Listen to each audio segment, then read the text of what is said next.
Good morning. This is Dina Marie. And as we continue our journey of faith, we encounter people along the way. Some of them are to be canonized saints. And we're going to encounter a cobbler on campus whose road to sainthood is grown a little bit closer since the celebration of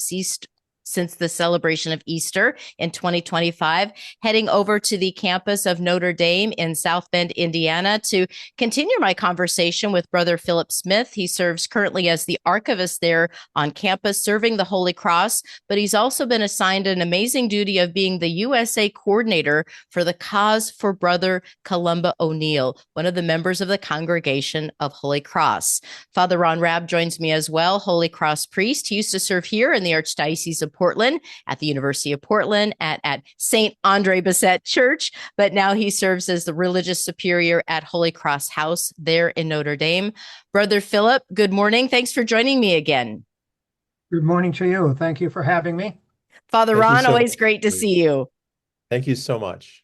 Well, the last time we talked, and brother, you reminded me, was right after Divine Mercy Sunday. Very exciting there at the Basilica of the Sacred Heart in terms of this movement of the cause for Brother Columba. Give us a little update since Divine Mercy Sunday 2025. What's been going on with the cause for Brother Columba? Certainly. On April the 27th, which was Divine Mercy Sunday, Bishop Rhodes, at a Vesper service, opened what is called the inquiry phase into the life and the holiness of Brother Columba O'Neill. And at that time, there were a number of individuals who were participating in this phase of the cause, who took oaths not only to the Pope, but to the bishop and the church at large, that they would act with integrity, and that they would report those items that they found that both demonstrated the holiness of Brother Columba, but also those things about his, let's say, personal spirituality. And on the 29th is when we had our podcast and talked about that. So where we are right now is on June the 1st, the three members of the Historical Commission, Father Rick Gribble, who is a C.S.C. priest, and then two laymen, Dr. Skaggs and Dr. Chaika,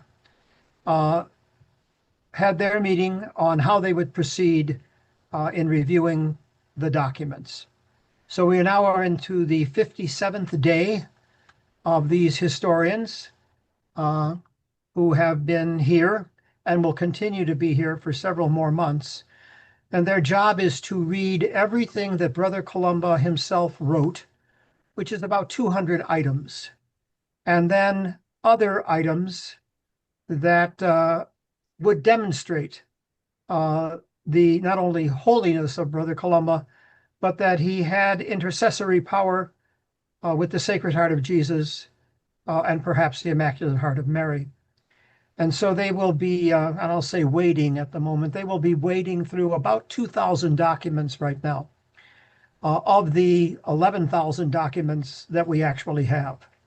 So there are two kinds of documents. The first and most significant, through factual evidence of letters written, indicate that not only was Brother Columba a holy man, but that he did have an ability to intercede through prayer to the Sacred Heart of Jesus. And those prayers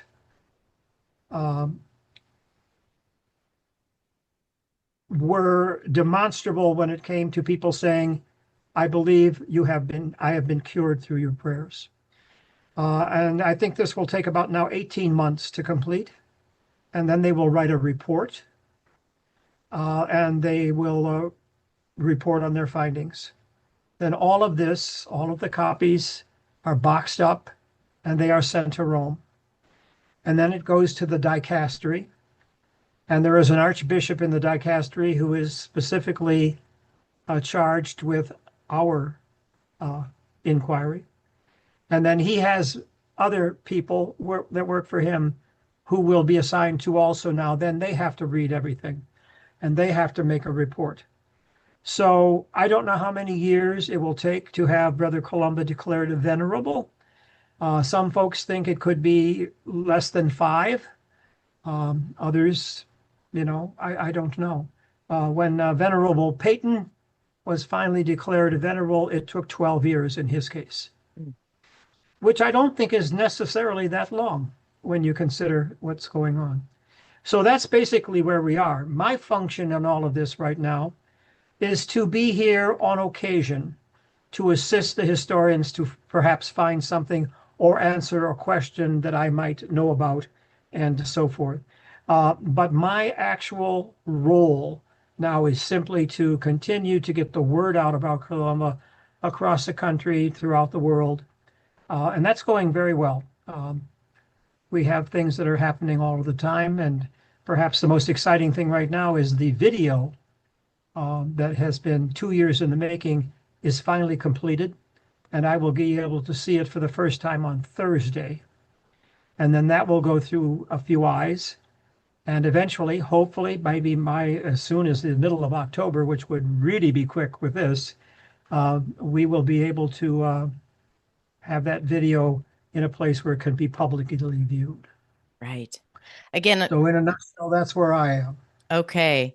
Talking with Brother Philip Smith, again, the archivist for the Congregation of Holy Cross, but for about 5 years working on compiling all of this information, all of these letters, all of the documentation about Brother Columba O'Neill. Spent 50 years of his life on campus in South Bend, Indiana, as the cobbler on campus, and he's known as the Miracle Man of Notre Dame. We know that St. Andre Bessette is known as the Miracle Man of Montreal. Interesting. They're both from the same community, dedicated to the Sacred Heart, to St. Joseph, and of course to our Blessed Mother. So I tell you what, the Holy Spirit is working quite a bit. And I think what is exciting to me, Brother Philip, is just to see this process happening and reminding us that every day miracles happen every day when we focus on Christ. This leads us to the good news. How are you feeling after all of that work, 5 years of investigation, of compiling, of reading, and now it's at a different level, which, like you said, your hands are kind of off. You're there now to just be a supportive person as needed. But how does that sit in your heart? Well, it sits very nicely in my heart. I was convinced already in 2022 that he was a saint from my own work. And so I'm very pleased to have been involved in all of it. It has definitely encouraged my ability to have a firmer devotion, not only to the Sacred Heart and the Immaculate Heart of Mary, but just to the fact that if one continues to do on a daily basis what one feels that God is directing you to do, then you're on the right path. And this is Columba for me. He was completely and totally convinced that his daily life had purpose, and that purpose in his case was to assist so many people who were suffering and who would come to see him or would write him letters.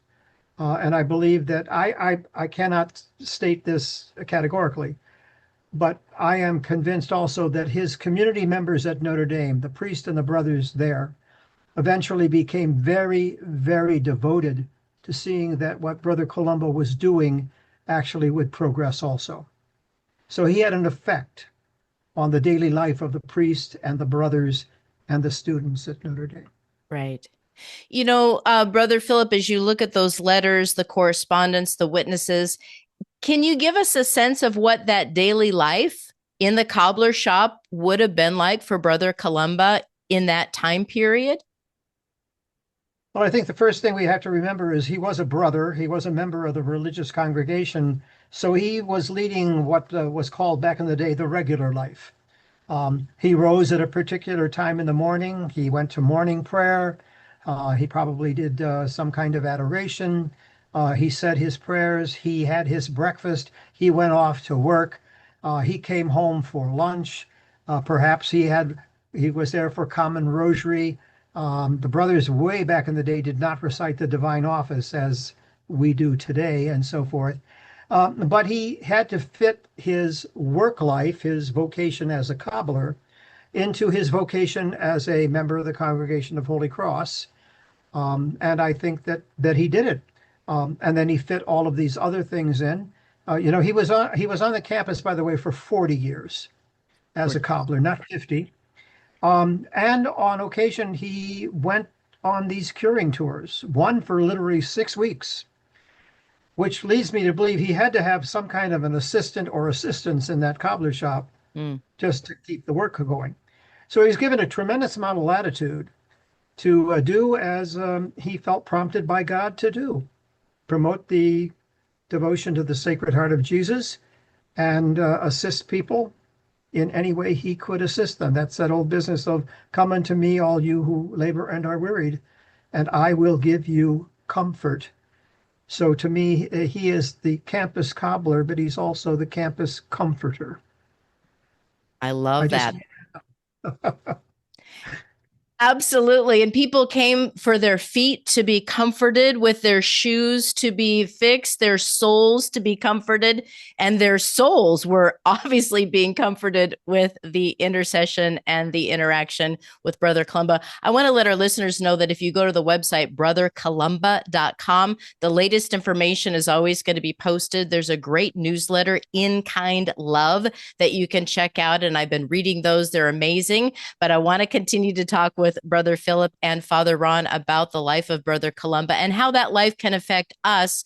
But we are up to a break, so do stay with us and we'll continue our conversation with the Congregation of Holy Cross in the next half hour.